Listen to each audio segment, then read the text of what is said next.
this is Dr. Kapoor from Mind is in Charge, Not the Body. It's all about health awareness, about everything but in my way. And it's absolutely free for all.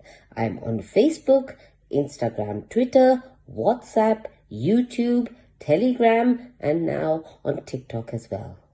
Have you ever thought of eating seeds? Although very tiny, seeds can do lots of benefits for your health. For example, chia seeds.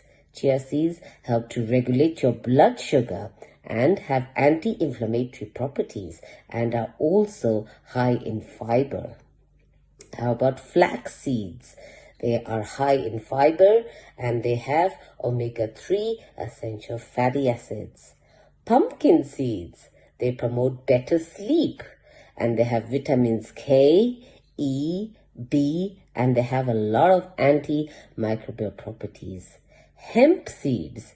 They are high in protein and phytonutrients and they have all the essential 20 amino acids. And sunflower seeds. Sunflower seeds help to lower your cholesterol and they're a very good source of magnesium. And one more thing, never spit out your watermelon seeds because they also have calcium, proteins, omega-3, potassium, zinc, magnesium, and they have omega-6 fatty acids. So think about the seeds. Try eating seeds and it'll do wonders for your health. Think about it. Still, it's entirely up to you. Goodbye and good luck.